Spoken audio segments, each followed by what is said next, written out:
नमस्कार दोस्तों, Bihar current affair की सीरीज में आप सबका स्वागत है। कल हम लोगों ने नवंबर के कुछ इम्पोर्टेंट क्वेश्चन को देखा था। आज उसी सीरीज में कुछ और इम्पोर्टेंट क्वेश्चन को हम नवंबर पार्ट 2 में देखेंगे और इन दोनों वीडियो के माध्यम से इस महीने में जितने भी इम्पोर्टेंट क्वेश्चन बन सकते हैं हमारे 67th बीपीएससी और सीडीपीओ के लिहाज से हम दोनों कवर कर लेंगे। तो आइए हम इसमें देखते हैं। पहला क्वेश्चन है हमारा, हाल ही में राष्ट्रीय ग्रामीण और पंचायती राज संस्थान द्वारा आयोजित बिहार के किस डॉक्यूमेंट्री को चुना गया है? ग्रामीण और पंचायती राज संस्थान द्वारा इसको किया गया है। ये बिहार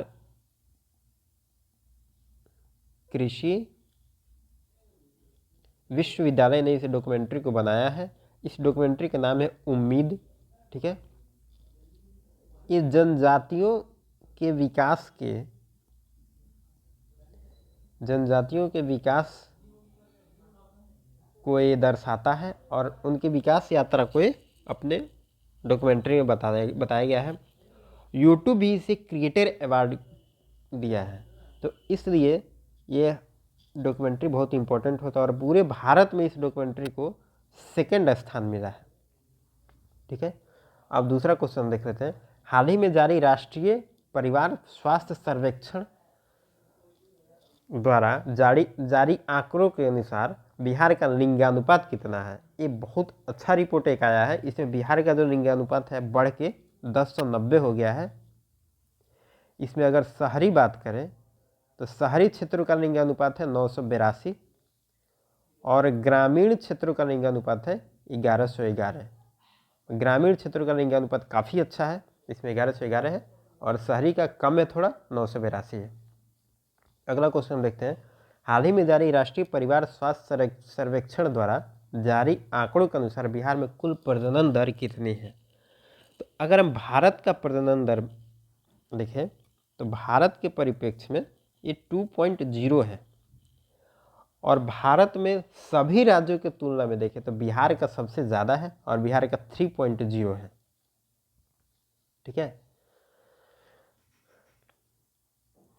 अगला क्वेश्चन देखते हैं। हाल ही में ऊर्जा दक्षता ब्यूरो द्वारा जारी ऊर्जा दक्षता सूचकांक में बिहार को किस श्रेणी में रखा गया है? ये बीईई द्वारा एक रिपोर्ट प्रकाशित किया गया है।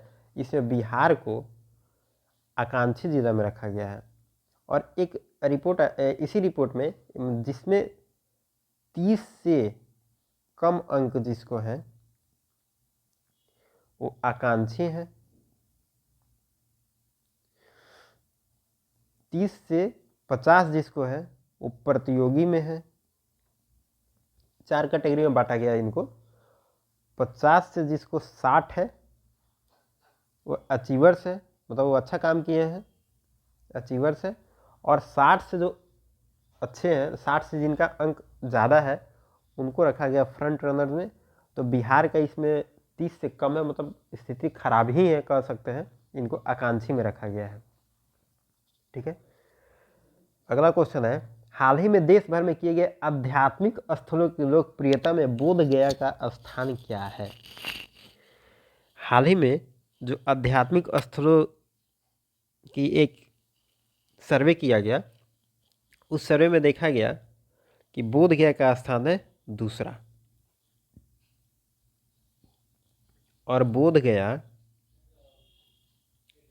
यूनेस्को के विश्व धरोहर में शामिल है, वर्ल्ड हेरिटेज में शामिल है। तो कब शामिल किया गया भी क्वेश्चन आ सकता है। 2002 को शामिल किया गया, 2002 में इसको बोध गया को वर्ल्ड हेरिटेज में शामिल किया गया था। ठीक है, अगला क्वेश्चन देख लेते हैं। कोरोना टीकाकरण में बिहार का स्थान कौन सा रहा है? कोरोना टीकाकरण में बिहार का स्थान 5वां रहा है। तो इसमें से ऑप्शन कोई नहीं, इसमें ऑप्शन ई हो जाएगा, 5th पोजीशन। तो अब देख लेते हैं पहला कौन रहा है, ये भी इंपॉर्टेंट है। पहला रहा है महाराष्ट्र, 2 नंबर पे है पश्चिम बंगाल,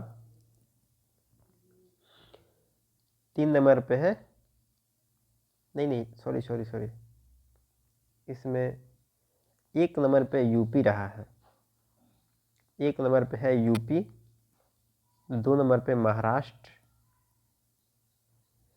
3 पे है पश्चिम बंगाल, 4 पे है एमपी, उसके बाद है बिहार। ठीक है। अगला क्वेश्चन है, प्रतिष्ठित पुस्तक रश्मिरथी का मगही अनुवाद किसके द्वारा किया गया है? ये रश्मिरथी बहुत इंपॉर्टेंट क्वेश्चन है। इसको ये रचना किसकी है? तो रामधारी सिंह दिनकर। रामधारी सिंह दिनकर की ये रचना है और इनका हाल ही में मगही अनुवाद किया गया है। एक ये उमेश प्रसाद, उमेश प्रसाद ने किया है। और रामधारी सिंह दिनकर थे कहाँ के? बेगूसराय, बेगूसराय के थे सिमरिया घाट, सिमरिया घाट के निवासी थे और राष्ट्रकवि इनको कहा जाता है। इनकी जो प्रसिद्ध रचना है रश्मिरथी, हुंकार, इनकी प्रसिद्ध रचना है। हुंकार पे क्वेश्चन बन चुका है, बीपीएससी पहले पूछ चुका है कि हुंकार किसकी रचना है। बीपीएससी इन पे क्वेश्चन हमेशा बनाता है, आप इनके बारे में थोड़ा जान लीजिए। और इनका पहला पोएट्री जो पब्लिश हुआ था 1928 में, इनकी पहली पोएट्री पब्लिश हुई थी, उसका नाम था विजय संदेश। ये भी याद रखिए, कहीं क्वेश्चन आ सकता है, क्योंकि इन पे बीपीएससी क्वेश्चन बनाता है हमेशा। अगला क्वेश्चन है, हाल ही में बिहार में प्रतियोगी परीक्षाओं में महिलाओं को प्रोत्साहन देने के लिए कौन सी योजना लॉन्च की गई है? तो प्रतियोगी परीक्षाओं में महिलाओं की संख्या को बढ़ाने के लिए और नारी सशक्तिकरण के हिसाब से देखा जाए तो ये योजना काफ़ी इम्पोर्टेंट है। ये योजना है मुख्यमंत्री नारी शक्ति योजना। इसमें अगर कोई भी महिला बिहार की यूपीएससी की प्रीलिम्स पास करती है तो उसमें उसको 1 लाख रुपये मिलता है, और बीपीएससी की प्री पास करती है तो 50,000 रुपये दिया जाता है।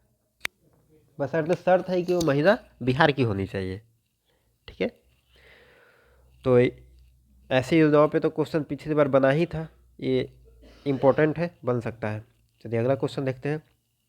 हाल ही में बिहार विधानसभा के उपचुनाव के उपरांत जदयू के सदस्यों की संख्या कितनी हो गई है? तो अभी 2 जगह पे उपचुनाव हुए हैं बिहार में। तो जदयू के पहले संख्या थी 43, दोनों सीट जदयू के खाते में आए, अब टोटल हो गई है 45। जदयू के 45 सीट हो गई है, लेकिन अभी भी आरजेडी को देखें, सबसे लार्जेस्ट पार्टी है, इसकी संख्या है 75, बीजेपी है 74 और जेडीयू है 45। ये याद रखिएगा, क्योंकि जब इलेक्शन हुआ था पिछली बार, उसके बाद जब बीपीएससी का एग्ज़ाम हुआ था तो ऐसे ही सीट वाइज करके पूछ दिया था कि किस सीट की कितनी पार्टी है। क्वेश्चन बीपीएससी में आया हुआ है, इसीलिए अभी फिर उपचुनाव हुआ है, क्या पता फिर से पूछ दे। तो ये जानना जरूरी है कि जेडीयू पार्टी है जो नीतीश कुमार की पार्टी है, इनमें 45 इनकी संख्या है। सबसे लार्जेस्ट पार्टी आरजेडी है। ठीक है। और लास्ट क्वेश्चन है आज का, बिहार के पैरा ओलंपिक में भाग लेने वाले खिलाड़ी प्रमोद भगत किस खेल से संबंधित हैं? ये प्रमोद भगत बिहार के वैशाली जिले के हैं। ये बैडमिंटन खिलाड़ी हैं और इन्होंने जो टोक्यो ओलंपिक हुआ था अभी हाल ही में, उनमें इन्होंने गोल्ड अवार्ड जीता है, गोल्ड मेडल, गोल्ड इन्होंने जीता है। और बहुत सारे अवार्ड अभी हाल में जीत रहे हैं। और इनको अभी हाल ही में मेजर ध्यानचंद खेल रत्न अवार्ड दिया गया है, इसीलिए भी इम्पोर्टेंट है, इसी साल मिला है। और इनकी एक और खासियत है अभी कि विश्व रैंकिंग में अभी टॉप पर है ये। मतलब बैडमिंटन में पैरा ओलंपिक में देखा जाए तो अभी टॉप पे चल रहे हैं। ठीक है। टोक्यो ओलंपिक में गोल्ड जीते हैं, वैशाली के रहने वाले हैं, बैडमिंटन खेलते हैं। हो गया। अब कल हम लोग कुछ क्वेश्चन किए थे, उसमें से एक क्वेश्चन जो आप इसका आंसर कमेंट बॉक्स में लिखिएगा। हाल ही में 6ठे अंतर्राष्ट्रीय धर्म कॉन्फ्रेंस का आयोजन कहाँ किया गया है? ये कहाँ पे किया गया है? शहर के साथ। आप लिखिएगा, बहुत इंपॉर्टेंट है ये। बिहार करंट अफेयर और नेशनल करंट अफेयर दोनों के दृष्टिकोण से इंपॉर्टेंट है। तो आप इसका आंसर कमेंट बॉक्स में लिखिएगा। तो फिर हम लोग मिलते हैं कल अगले कुछ नए क्वेश्चन के साथ। तब तक के लिए थैंक यू।